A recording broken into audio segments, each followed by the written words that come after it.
What is up, everybody? This is the Sharp Angles podcast, the recap edition of the Sharp Angles podcast. I used to say Sunday recap, but we're recording this on Monday night because of the playoff schedule. We wanted to see all the playoff games. In fact, if you're watching this live or you're accustomed to watching us live on Sunday evenings, we're going to start doing this after the final game of the playoffs each of the next 2 weeks. So come and join us over on YouTube. Search Warren Sharp, you'll find the channel. And we're going to be here to talk about all the games, all the playoff games, answer any questions, all that fun stuff. So get in the chat and tell us how dumb we are. I had a lot of bad predictions this week, and so there you'll have plenty of things to criticize me specifically for. But I'm joined tonight by two aggrieved fans of the NFC East. One of them more recently heartbroken than the other, and that is Curtis Hirsch. We'll get to Curtis in a second. He looks joyful. His Cowboys were just embarrassed on national television yesterday, and for some reason he looks joyful. But we're going to go first to Tucker Bagley, whose Eagles were just routed. I think that's a fair way to describe it. Routed by the Tampa Bay Buccaneers, the Fighting Baker Mayfields. How are you feeling, Tucker? Can we talk about the Sixers win instead? Embiid put up 40 and 10, 16th straight game with 30 and 10 points. Or we can talk about the Flyers. They beat the Blues tonight, 4-2. That's not a real sport. That sport doesn't exist. I don't recognize that sport. I know I have at least one ally that would disagree with you on this podcast, but yeah, I mean, what we saw the Eagles is what we saw the last 7 weeks, isn't it? I mean, it was more of the same since that Bills game. This is who that team is and was. And you laughed at me last week when we talked about Nick Sirianni potentially being on the hot seat. And I was prepared to eat crow tonight. I'm very prepared to eat crow about that tonight. Because you were right, 100% right. And now on, in the playoffs, national TV, Monday Night Football, I think it's fair to say his team quit on him, right? The defense didn't show up. I think missed tackles is more often than not just a lack of effort is what we saw today from that offensively. They really just had no answers for the blitz, which is something they haven't had an answer for mostly last year, but especially this year, starting week 1 when Bill Belichick started blitzing them and everyone kind of followed suit after that. And I think if you're the Eagles and you're Jeff Lurie, and I think when it comes down to situations like this, I try to make it as simple as possible. If Nick Sirianni went into a meeting about his future with the Eagles or any team, and the question simply put was, what do you do well?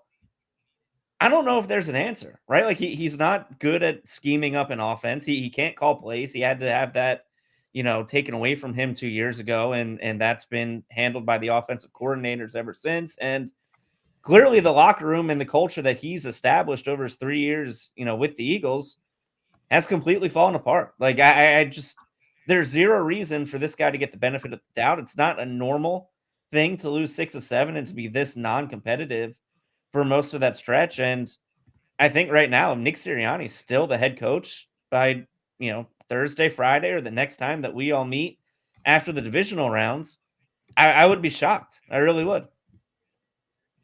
Yeah, and like you said, I pushed back on that last week. I mean, he got to the Super Bowl last year, but I think that you could see that a lot of the talent on the coaching staff went out the door whenever Nick Sirianni and Jonathan Gannon left, based on what we saw from their teams this season. Nick Sirianni obviously took it all the way to the brink, didn't end so well, but took it to the brink. Jonathan Gannon, I think we can all agree, overachieved with what he had on that Cardinals team and actually had a decent team once Kyler Murray got back. And you put all that together and you see what we saw this year. And I tweeted this. I'm very confused. Brian Johnson, the offensive coordinator of the Eagles, and to be fair, the Eagles offense was not the main issue. It was a issue, but it was not the main issue that we had with this Eagles team. But he gets like some head coaching interviews. Like he's gotten 2 or 3. It's not just one. And I don't really understand why. I don't know if that's just, again, continue to be attached to the Eagles. But nothing I've seen from that kind of inability to figure out what to do with the blitz tonight. Jalen Hurts was awful again against the blitz. You go into a game against this defense knowing you're going to get blitz, and they had absolutely no answer for it. It's a fundamental coaching failure on this team, and it seemed pretty clear. And I don't know if they're going to get rid of Sirianni. Like I said, they just got to the Super Bowl last year. Maybe that's an overreaction, but they certainly have to answer a lot of questions. They have to answer the question of who decided to make Matt Patricia the defensive play caller, because that's a really that you're not even hindsighting that decision. Foresight tells you that's going to be an awful decision, and someone did that, and someone has to answer for that. And so there's a lot going on there.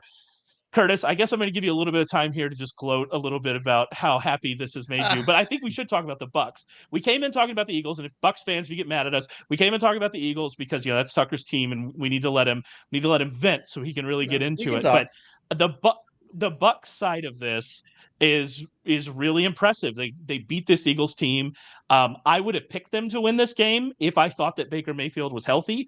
He did look healthy in this game, and they won it pretty easily. They're an interesting team going up against the Lions team, another defense that we don't trust. The Bucs are in a really interesting spot here now, moving into the second round of the playoffs. By interesting spot, one they didn't expect at the beginning of the year, and kudos to them. Absolutely. They ate a lot of dead cap space this year, and they can move forward knowing that they overachieved this year, and they probably do have a shot against the Lions. So we seen what that defense is capable of on the other side of the ball. So and the Bucs defense is trending in the right direction as well, but I still don't think they're good enough to beat the Lions, and then we'll get to that team later. But good on them. Baker was great again today. He could have had a monster game if some of his receivers caught the ball. So they got crushed, and they left a lot on the table. They left a lot of meat on the bone out there. But yeah, again, I think this was a Eagles team that quit on their coach, and AJ Brown is nowhere to be found. There's no way you can have one of those two guys back, and I'm keeping the Pro Bowl receiver if I have to choose between one of the two. We had some people actually, because Tucker has talked about that before. We had some people push back with some comments that AJ Brown made to the press about kind of being on the same side with Sirianni. So I'm not close enough to that situation to know, but it is interesting, kind of the whole thing that happened with AJ Brown's social media accounts this week. And they could say that it was just kind of like, hey, a routine thing, they were doing something. And maybe it was. This happens a lot with specifically NFL wide receivers. If you ever want a great laugh, go find a Denny Carter tweet about the way that wide receivers react on social media.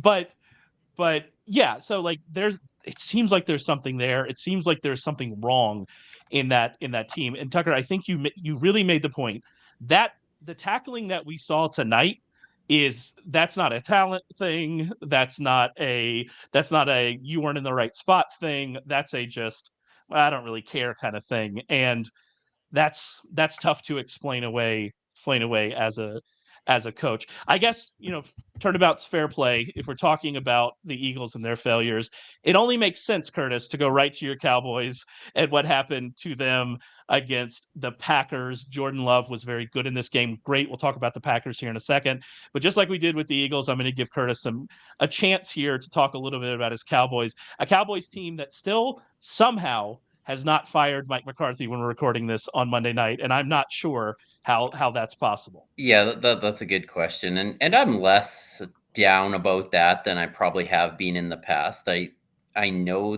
that they were one of the better teams in the NFC, but they still weren't good. If you look at all the metrics, this is a year where all the teams with a lot of talent are in the other conference. The Cowboys, if you look at that defense, it had been trending horribly, even though they'd been playing not very good offenses, and they were living by the turnover. And yesterday, the Packers absolutely owned them, and Dan Quinn didn't have an answer. He hasn't ever had an answer for the Kyle Shanahan run offense, and he didn't yesterday. So it is what it is. They were the best of a bunch of bad teams outside of the 49ers, I think, in the NFC, but what kind of compliment is that anyways? So good riddance to Mike McCarthy.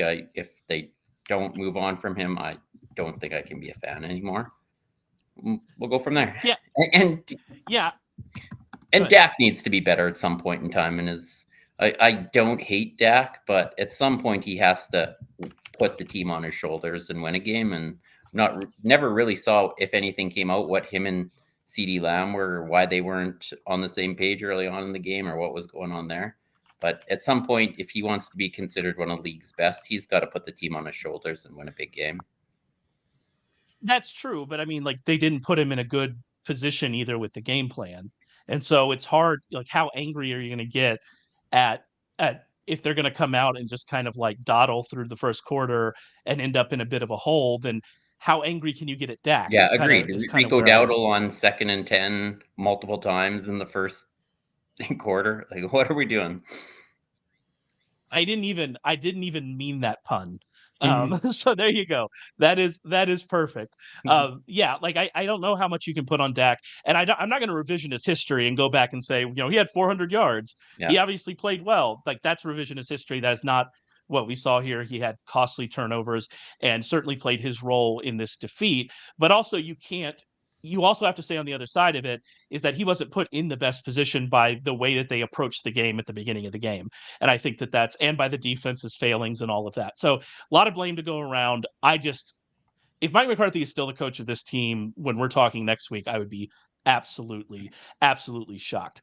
I do want to mention right here before we move on to the Packers moving on in the playoffs, we do have one round of the playoffs finished. We still have 3 more weeks to make money in betting in DFS. We at Sharp Football Analysis can help you do that with our postseason package that gives you Warren Sharp's betting recommendations as well as Rich Rebar's outstanding game previews. You can use promo code POINTS for 41% off either our weekly or full postseason package. Head over to sharpfootballanalysis.com for more information and just make sure you take advantage of it. The previews from Rich this week were great.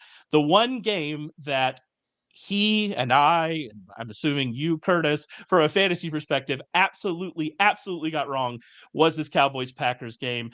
I came in this game, Jordan Love has been very good. Since week 12, Jordan Love has been first in EPA per drop back among all quarterbacks, qualifying quarterbacks.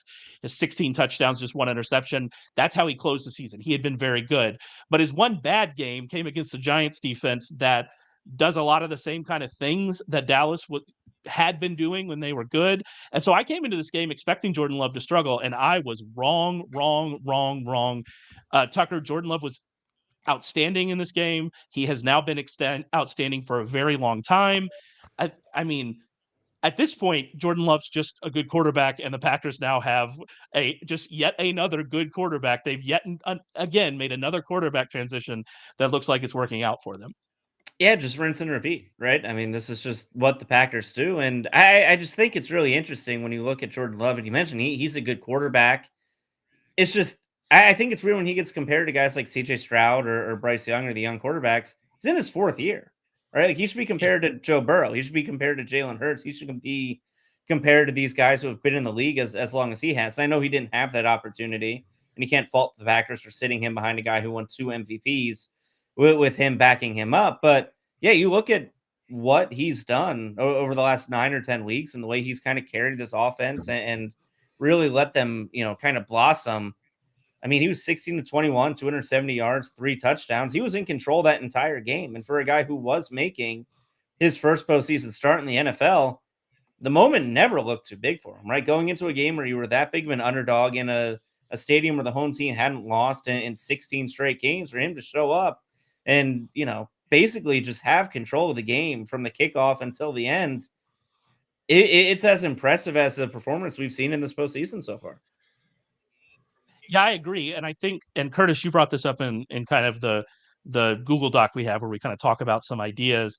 I think that this is also a feather in the cap of Matt LaFleur, and another feather in the cap of that Shanahan, coaching tree, is that we saw them make a considerable change to the way that they were playing offense, the way that they were kind of attacking in the passing game in the middle of the season, because it wasn't working early in the season. Jordan Love had some touchdowns and had some big games, but he was really inefficient. The downfield passing wasn't working. They made a change to focus a lot more on the shorter areas of the field and then take more measured deep shots. Those deep shots became much more efficient. Jordan Love became much more efficient because he's throwing to the shorter areas of the field. They were able to get Jaden Reed involved, even though Jaden Reed had no catches in this game. Thank you very much, Jaden Reed. That helped my DFS day. But they were able to, kind of change their offense on the fly. LaFleur was able to play to Jordan Love's strengths. And now here we are with them going into the divisional round in a season that most thought was a rebuilding one for them.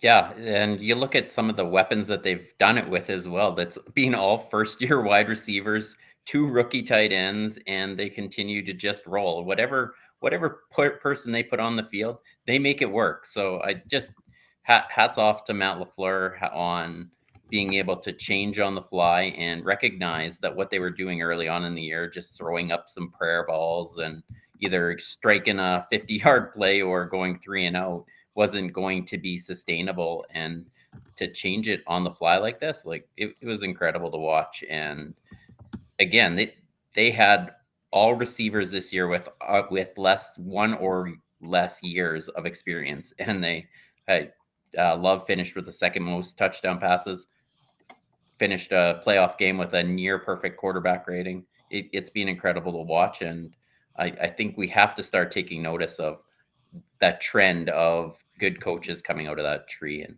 kind of follow that a little bit. So they do have to travel to San Francisco. They're currently 10-point underdogs. I think that coming out of this weekend, if you were picking a big winner coming out of this weekend, it might be the 49ers. Would I have much debate on that? I mean, their path, maybe the Cowboys and the Lions might not and have the just been Lions, good. I think, too. Sure, the Lions for sure have a much cleaner path to the NFC Championship.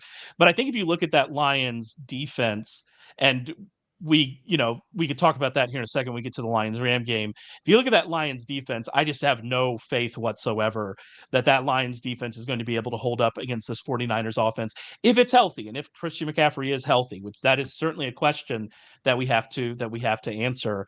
But I mean, I don't know how you could come out of this weekend thinking that anybody other than the 49ers going to the NFC with now getting the Packers and either the Lions or the Bucs, two teams I think they're demonstrably better than. They were already favorites to make it to the Super Bowl. They were the 1 seed for a reason. But I mean, Tucker, the crazy stuff happened this week. So things can happen. But I mean, their path, the 49ers path, is looking very nice.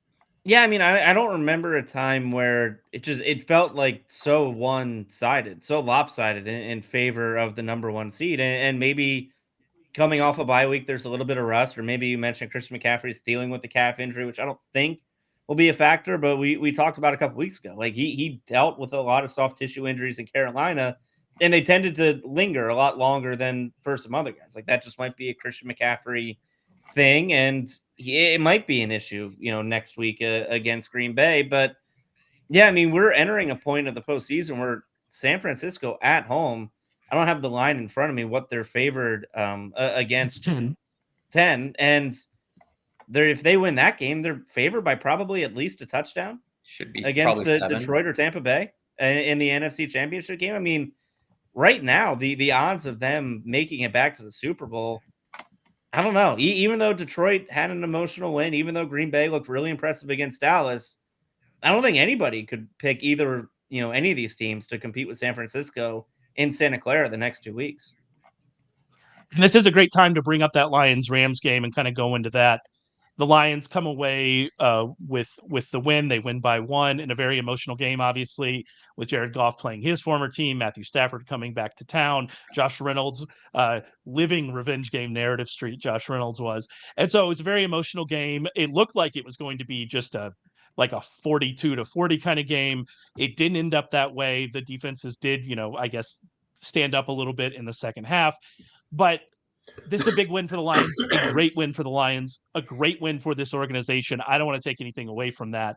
But when you look at what the Rams did to this Lions defense, the final score looks better because they limited the Rams to field goals in the red zone. And I say they limited, maybe Sean McVay limited the Rams to field goals in the red zone, and we can talk about that in a second. They gave up 7.7 yards per play in this game to the Rams. Over the final 5 weeks of the regular season, the Lions were 30th in yards per play allowed. Nothing about this game removes that worry of this Lions defense, and they've got a good draw now here. They get the Bucs at home. They get to play at home again this next week. They get the Bucs at home. They've got a nice little path here to the NFC Championship game. But what is the ceiling of the Lions, Curtis, if this is what their defense is going to look like? The NFC Championship game. That's it, right? Yeah, that's it. That's all. I didn't do very good in the playoff drafts, pick 'em pools, but I think you can write in the 49ers moving forward. I don't think anything's gonna change there.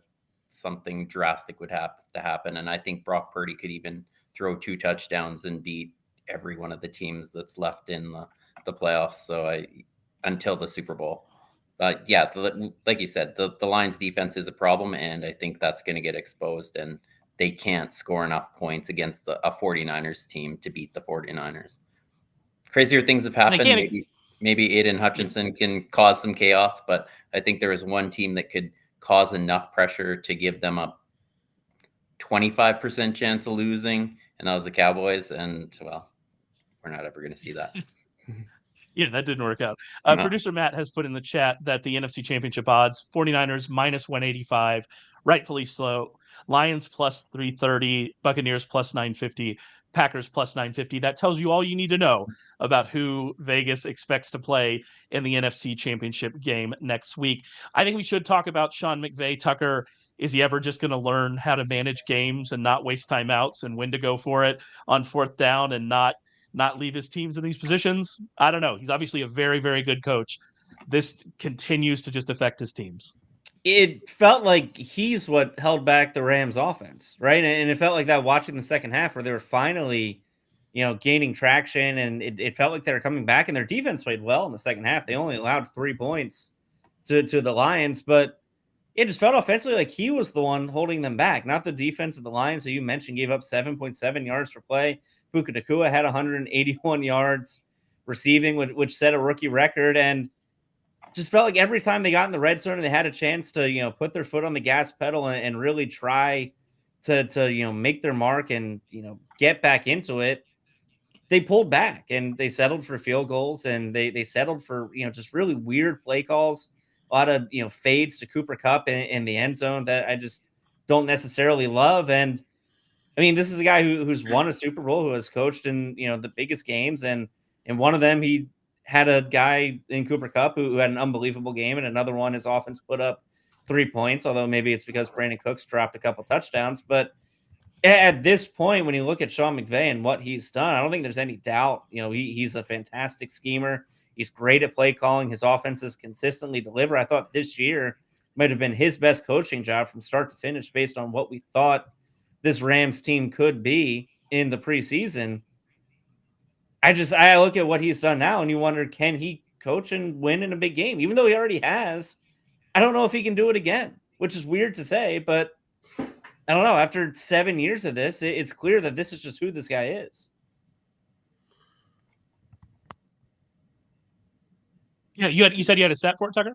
I mean, sorry, Curtis? Yeah, so when I go check it out for the full season this year on how often teams should go for it on 4th down, he finished only ahead of Dennis Allen, Bill Belichick, the Texans, and the Bengals. So all defensive-minded coaches, and it's just hard to see how he can be such a great mind offensively and then just not understand and trust his own system. A lot of times, like Dan Campbell goes for it on 4th down because he trusts his team. He wants to put the ball in his own players' hands, and he does it. And it's just so hard that Sean McVay can be so offensively created and smart and then just continuously just take the old 3 points because Troy Aikman says take the points. So it's hard to understand why he hasn't really evolved.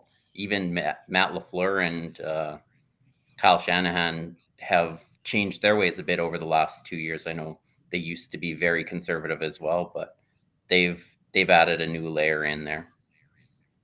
Yeah, it is confusing like that. It's hard to rectify those two things, right? Is that how can Sean McVay be kind of like at the forefront of offensive coaching and then also not settle for 3 field goals of 30 yards or fewer in a playoff game and then lose that game by 1? Like, how can that be what we see from him? And it is tricky. I'm not going to go as far as Tucker and say he can't win another big game. I mean, he's obviously a very good coach, but this is an Achilles heel for him. That's pretty clear. It has been one. It has failed him in the past, and yet he still continues to do this. And that, like, at that point, that's just kind of who you are. All of that said, this was unquestionably a successful season for the Rams. They found 2 young stars on offense. They finally have some resources, some cap space to improve the defense and the offensive line. They found some young players on defense, and they're going to be able to kind of add to that. And so this was unquestionably a good season for the Rams. And so I don't want to just it all be negative, but it's just when you keep having the same thing happen, it's kind of frustrating. And I imagine it's doubly so for Rams fans. We had another game on Monday, a game that was supposed to be on Sunday, but we got to play it on Monday. Thank you, Mother Nature. And that was the Bills and the Steelers. The Bills end up winning this game 31-17. It did kind of get a little oddly close in the middle part. It looked like the Bills were going to run away from this game. Then they kind of just let the Steelers come back around. The Steelers do what the Steelers do. And, it kind of got a little close. And I thought about kind of comparing this game to the Packers. And when the Packers were up on the Cowboys, and to be fair, they were underdogs and maybe they thought they needed to do this. They kept their foot on the gas. They kept going. They kept pushing that lead out. And the Bills didn't really do that. I mean, Josh Allen was 21 of 30, but he only had 30 pass attempts in this one, 203 yards and 3 touchdowns. Like, let him throw, let him put this game away. I'm just the Bills continue to be a team that for some reason likes to play in these close games, and that means it can go either way. And I don't know. They have an interesting game this next week against the Chiefs, Tucker, but I think this Bills team is the second best team in the AFC, and I would be very interested in watching them play the Ravens, but I don't know if they're going to be able to get out of their own way. No, and they just feel like a team that likes to play with their food. It's confounding because like I was watching the game, they went up 21-0 after that long Josh Allen run. It felt like, oh, that's it. And then even just not really having both eyes on the game was like, wait a minute, it was a 1 touchdown game. It was a 7-point game with like 10 minutes to go in the fourth quarter until Shakir had that run at the end to really put it away. But I mean, this upcoming game, them getting to host Patrick Mahomes in his first road playoff game of his career, Josh Allen and Sean McDermott going against a team that has really stood in their way their entire careers. I mean, it's weird to say this about a divisional game, but like this is the Super Bowl for the Buffalo Bills, right? Like this is the game that you've never been able to win in your career. And for them, I think you're going to get a heavily motivated team. And maybe for a team that tends to lack focus when they get up big, you're not going to see that this week. I think this is a game that they're really, really interested in winning. And like you, I think they are the second best team in the AFC when they put things together and play well. We just don't really see it all that often, especially for 60 minutes. Yeah, and I mean, the other side of it is you do have to mention that they continue to have injury issues on defense. Yeah. I mean, they had, outside of the defensive line, from the defensive line back, they had backups at every position by the end of this game. This continues to be a problem for them. Part of the reason the Steelers started to find some success in the passing game was that their linebackers, these backup linebackers, just couldn't tackle and they were giving up yards after the catch. And so there's certainly part of that played in this game getting closer. But it is also still a trend for this team. And so, yeah, they have a great opportunity here at home against the Chiefs team that they just beat a few weeks ago in Kansas City. And so if I'm remembering correctly, I'm pretty sure that game was in Kansas City. And so they have a great opportunity here to get to the AFC Championship game and kind of, like you said, really put that kind of Mahomes standing in their way, put that behind them and kind of get in a good situation. I want to talk a little bit, Curtis, about the other side of it. The Steelers, they overachieved for sure this season, making it to the playoffs. They did what Mike Tomlin teams always do: overachieve, somehow make the playoffs, somehow go 500, and then kind of losing the first round. They're in quarterback hell. Like they have no good quarterback situation. Mike Tomlin was asked about his future after the game, and he walked off the stage before the reporter could even finish the question. The Steelers are, they made the playoffs. They had a good season. They're in a really odd spot heading into the offseason, Curtis. Yeah, they are in a very odd spot, and it's will ownership allow them to go outside and look for a different quarterback? I don't know. I think that's Kenny Pickett is the owner's guy. I think it would be hard to see them move on from him, but I would love to see them interested in a guy like Justin Fields. I think Chicago would prefer sending him across conference rather than within the conference to someone like the Atlanta Falcons who could use a quarterback like that. Do they go after a guy like Russell Wilson, who's probably looking for a new home?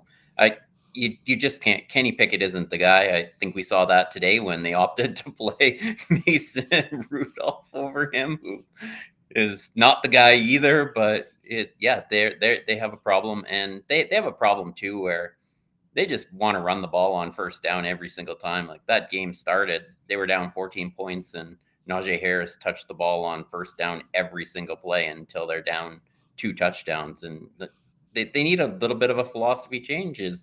Can Tomlin find a creative offensive mind? That would be cool to see him stay there, because obviously what he's done there over the past has been incredible. And you don't want to see a guy like that leave on terms like this. So it'll be interesting to see how that plays out. I still have a lot of respect for Mike Tomlin, how he gets his team to play for some of these games where they have no business winning. Like him and Mike Vrabel, if they're underdogs, you just can't bet against them because they find a way to stay in games they shouldn't. That would actually be really fun if Tomlin leaves and then Vrabel's suddenly the Steelers coach, and we're right into the exact same thing. I mean, with Kenny Pickett, I mean, maybe ownership has his back. First of all, I have to say, as a Penn State fan, Sean Clifford got to play in a playoff game before Kenny Pickett, and so that's really fun for me. But the other part of it is that, even if the ownership is like really in on Kenny Pickett, when you don't play a healthy Kenny Pickett because you want to start Mason Rudolph in a playoff game, that's the end. Like, that's the end of the relationship, I think. I don't know how you come back from that. Maybe the way you come back from that is Mike Tomlin's not with the team anymore. I'm not sure. But that's a pretty damning kind of thing for them.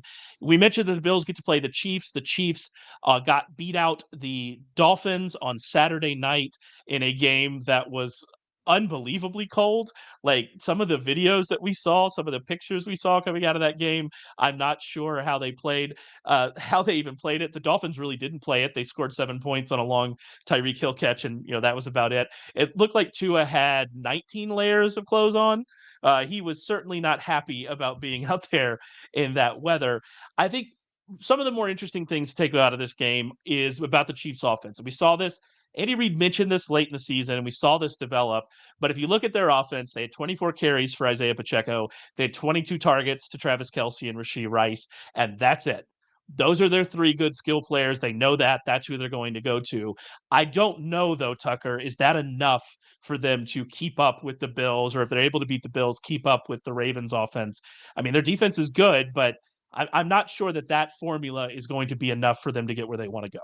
No, and it's kind of interesting because it's almost the opposite of what Andy Reid has instructed his quarterbacks to do throughout his career, right? Like Patrick Mahomes was pretty famous for throwing to 10 different wide receivers in a game. Donovan McNabb did the same thing when Andy Reid was here in Philadelphia. So to see them kind of shrink it down to, hey, we're giving the ball to 3 guys and no one else is allowed to touch it, it is a pretty big abandonment, from his career long philosophy. But I mean, the biggest issue for the team is just the red zone offense, right? They went 2 for 6 in the red zone against Miami. And for someone like Reed, who is creative, and you have guys like, Kelce and Pacheco who can win one-on-one matchups and make guys miss in the red zone, that's the worrisome thing. Like, they still move the ball relatively successfully against Miami up and down the field, but they got in the red zone 6 times and they settled for 4 field goals. And that was enough on a cold night where Miami's offense really didn't want to be there. I'm Tua Tagovailoa, who, even though he isn't from Miami, he's from Hawaii, which, doesn't get a lot of sub-zero days, I imagine. So I'm sure he wasn't necessarily comfortable there as well. It was so cold that Patrick Mahomes' helmet shattered on impact, which is something I've never seen.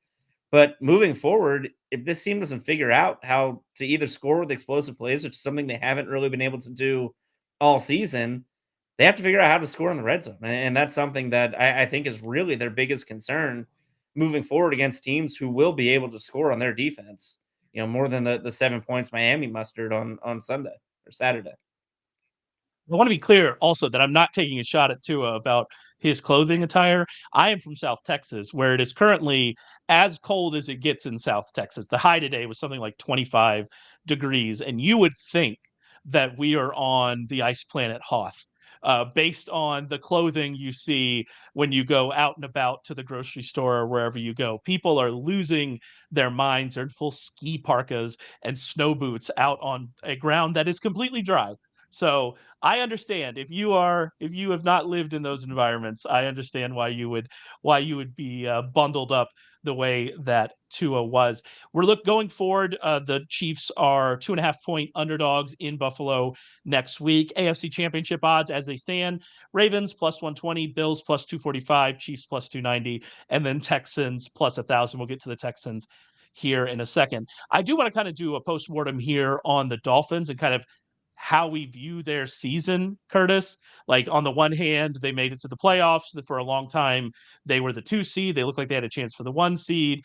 They had a bunch of injuries at the end that you can kind of explain away. On the other hand, they didn't really beat anyone good, except for the Cowboys, and now we don't even know if the Cowboys were good. And so it's how do we view this season, Curtis? Yeah, it's tough. They came out and had the most explosive offense we've seen through the first 6 weeks, and then all sorts of craziness happened. They just had their offensive line. At one point, I don't think they had a single starter from the beginning of the season on the offensive line, and they kind of figured a way around that, although the Tua still couldn't handle pressure, so that was obviously a big drawback. And then they started having defensive injuries. Every single key defensive player in the last month basically got hurt, and they were down to Jalen Ramsey. And it's sad to see, because I think they did have a ceiling that could compete with the Ravens if they were at full health. But we won't get to see that. I still believe in Mike McDaniel. I think that team is on the right path, but I think it's a successful season. But this is now the second year in a row where they've had just the craziest cluster injuries right before the playoffs. So, and they did lose to the defending Super Bowl champions as well, who still have a chance to beat the Bills next week to make Patrick Mahomes' 5th straight AFC championship game, 6th straight, something like that. I'm not writing off the Chiefs yet. No, absolutely not. They're 2.5-point underdogs. Yeah. I mean, that on the road, that is very clearly, this is a coin flip kind of game. And it was a coin flip kind of game when the Chiefs and Bills played the last time. And so I definitely think that this is within the realm of possibilities, especially what we continue to see from the Bills. The injuries part of that is interesting. We have seen teams that are just like this, Tucker, and I know you pay attention to the injuries where they just continually, year after year, have injury issues. The Chargers come to mind. Is that the kind of thing? Do you think this has just been bad luck for the Dolphins 2 years in a row?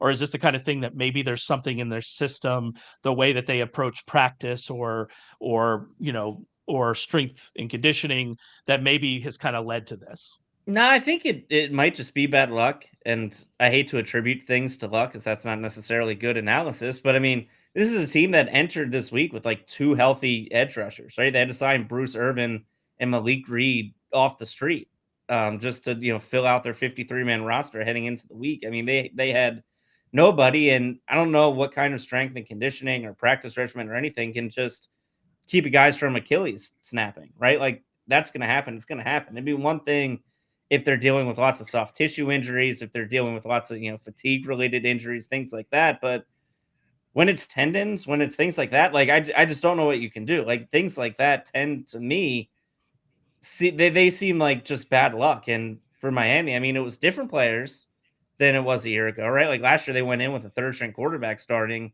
in the postseason against Buffalo and still almost won. But you're right. I mean, they feel like a team that you look at the resume on paper over the last 2 years, and it seems like they're building something and they're starting to figure things out. But 2 years in a row where they ended the postseason pretty prematurely based on what we thought, 5 weeks in or 6 weeks in, I don't really know where this team goes. Because if you look on paper, when healthy, they probably belong among, the top 4 teams in the AFC. Like, they should be playing this week had they have everybody ready and good to go. Yeah, and I think that, this defense, when it was healthy with Vic Fangio, was a good defense. And so that can help kind of alleviate some of these concerns you have about the offensive line and stuff like that. And here's the thing.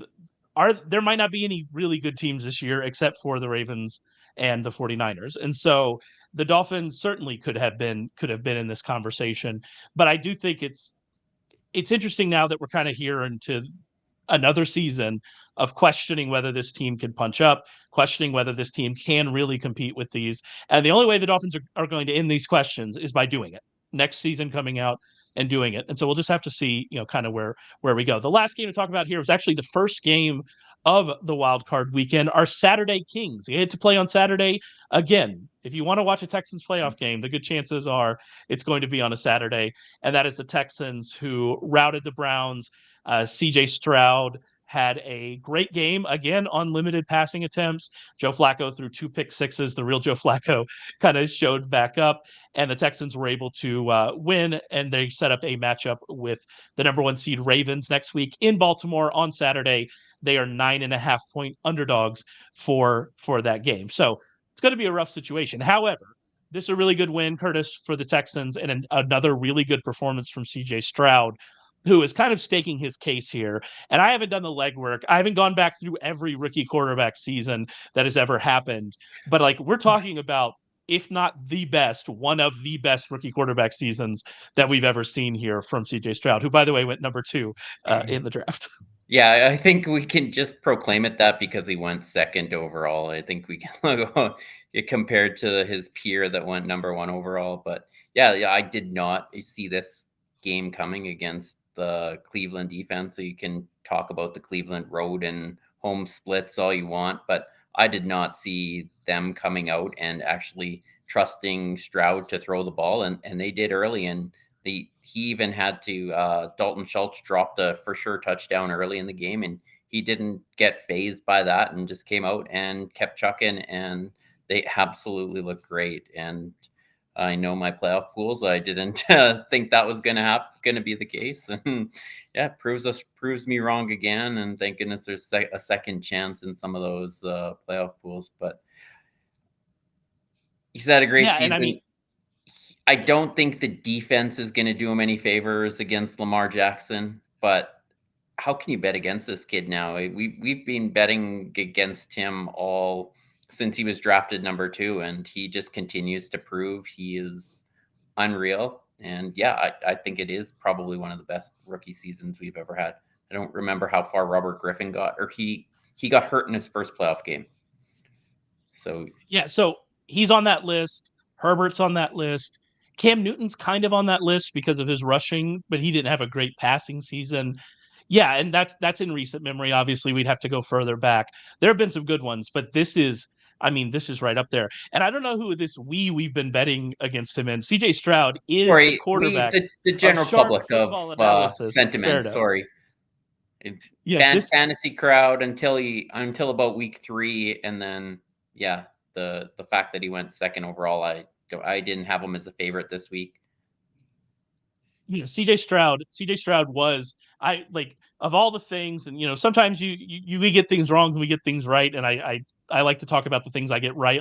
I mean, wrong more than the things I get right, because that's more fun for me. But we were dead on CJ Stroud and confused why he wasn't the number 1 pick, and we're kind of anointed him easy. You can go back in the Sharp Football Analysis and look at an article we wrote about CJ Stroud, like way back in like week 5 or 6, something like that. Yeah. He is definitely lived up to what we thought he could be, and that trade that the Panthers made. CJ Stroud or Joe Burrow? Moving forward. Joe Burrow. That's how good of a season he's at. He's now got his people thinking about that. Yeah, I mean, the answer is still Joe Burrow, because we've just seen it for longer and seen kind of more success. But yeah, I mean, he's been that good. We have another entry into the best rookie quarterbacks here from producer Matt. Russell Wilson in 2012, who had a pretty good season there. 3,100 yards, 26 touchdowns, 10 interceptions, a lot of rushing yards. They didn't ask him to throw that much that year. He started off 16 games and threw 393 times. That was obviously during the Legion of Boom times. So there you go. But yeah, a lot of good rookie quarterbacks. I think Stroud has been on that list for sure. For the Browns, all right. I don't know which one of you heckled me in the Google Doc, but I put in there, what do the Browns do at quarterback moving forward? And fair enough, The answer is they play Deshaun Watson because they have no other choice but to play Deshaun Watson. At best, if they cut him, cutting him would cost them at best $92 million in cap space. The expected salary cap next year is only $242.5 million. That is not going to happen. He is going to be the quarterback. Stefanski has already said so. I should have worded this better. My question is, like, where are the Browns with this situation, with Watson having to be quarterback? Because we saw Joe Flacco come in and make the offense look better than it looked at any point with Deshaun Watson since he's been in Cleveland. The Browns average 5.1 yards per play with Watson on the field this season, 5.8 yards per play with Flacco. That's the difference between the 20th ranked offense and yards per play this season and the 5th ranked offense and yards per play. There was a marked difference with Joe Flacco. I mean, there's a couple players on defense that the Browns could lose because of free agency and kind of their cap situation, thanks in a large part to Deshaun Watson's contract. But this roster is built to win now. We know that. We've seen it. They are good enough to win right now. And based on what we've seen from Watson over his admittedly short kind of run with the Browns, thanks to, suspension and injury, Tucker, I just don't think that Watson is that quarterback. And that puts them basically in purgatory unless Watson suddenly comes back next year and is a lot closer to what he was in Houston. Yeah, as someone who, had tickets for the Browns at 50-1 to win the Super Bowl and had Myles Garrett at 500-1 to win Super Bowl MVP, Saturday's loss was certainly devastating for me in my futures market. But yeah, I mean, Deshaun Watson's just kind of like a $200 million albatross on this team right now. And unless he figures it out, I don't really know what they can do. And I was really high on the Browns defense heading into this game. I failed to really recognize how terrible they've been on the road this season. You kind of look at what they've done on the road versus at home in Cleveland. Their defense has been pretty terrible on the road. They gave up 31 to Jake Browning in week 18. They gave up 38 to the Colts in week 7. They gave up 31 to the Ravens, 36 to the Rams. I mean, they were pretty terrible away from home, considering they were, maybe the best unit at home, on defense. But until they figure out what they're doing at quarterback, and they should get Nick Chubb back next year, and that should help their offense tremendously, because I still think he's their best offensive skill player, even though Amari Cooper had a pretty good season. I just don't know what you do. Like, can you just bring Joe Flacco back and have him in waiting? Do you start PJ Walker from week 1 knowing that he was probably the most talented quarterback you had on the team? I mean, you look at where you've been. Even though Deshaun Watson went 5-1 as the team starter, I don't think anybody really has confidence in him being the guy he was in 2019 when he was 25 and everyone thought, wow, this is going to be the guy who can be, a face of a franchise, maybe the face of the NFL for, a decade. He looks like a shell of himself. He doesn't look like the guy we saw in Houston. Yeah, I think the important thing this year is they now realize Kevin Stefanski is the dude. Look at what he did with this team. They were missing Nick Chubb, both offensive tackles.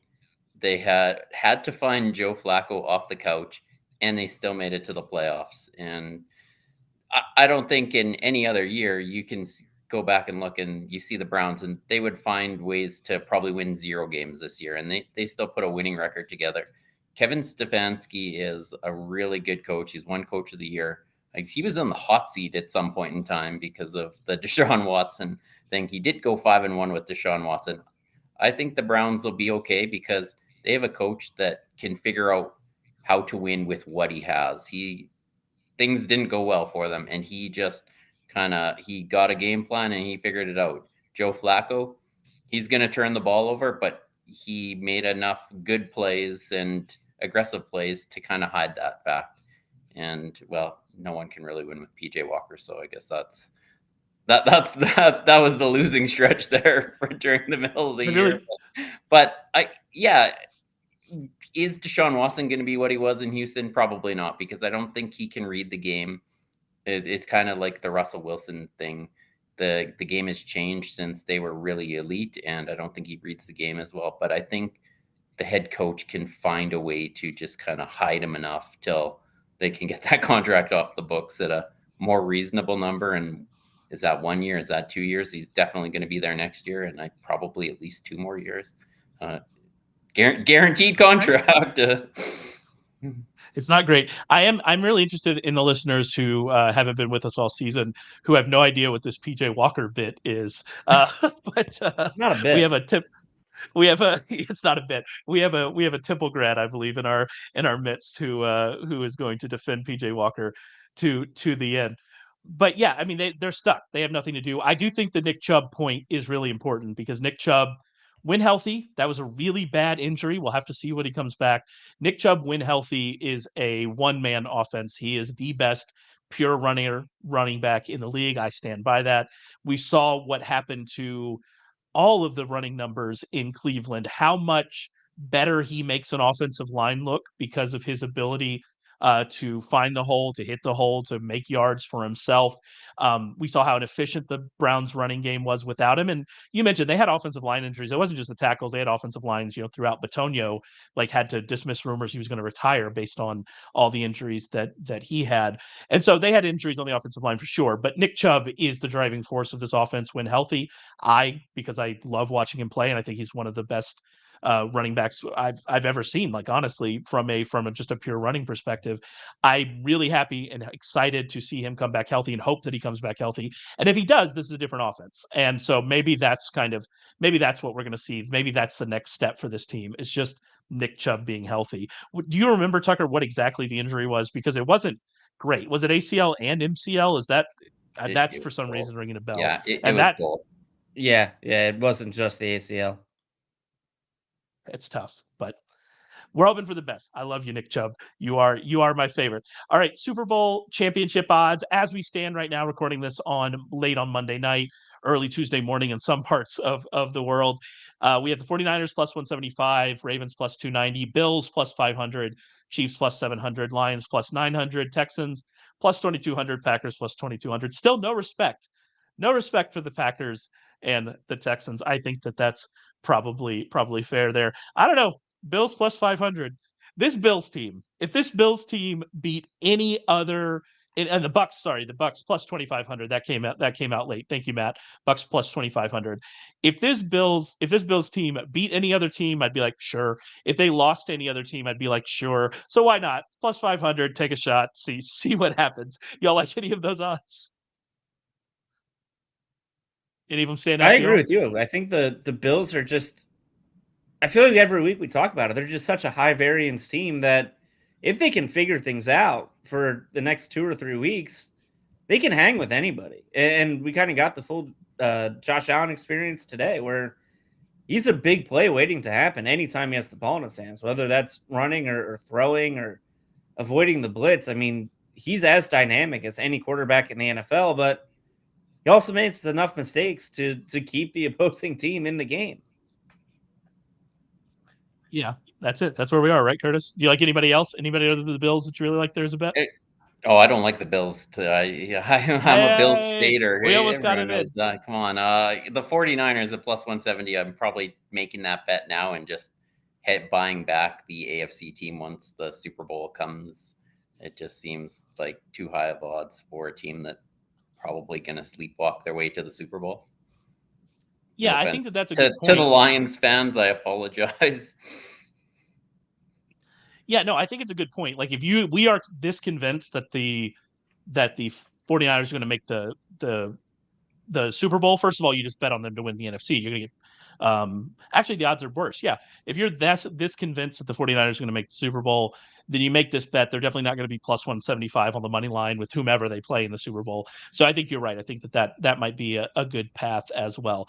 All right, that's it for us. We'll be back after all the games are finished next week in the divisional round to talk about everything we see there. Now that we've been this kind of certain about the 49ers, I assume we'll be talking about the Packers somehow beating the 49ers, Brock Purdy throwing 6 interceptions and us getting there. You can join us live as soon as the games are over next week on YouTube. Go and check that out. Remember that our playoff packages, we have a sale running 41% off either our weekly or full postseason package using the promo code POINTS. So make sure you go and check that out at sharpfootballanalysis.com. For Tucker and Curtis, I'm Ray. We'll be back next week. Come join us then.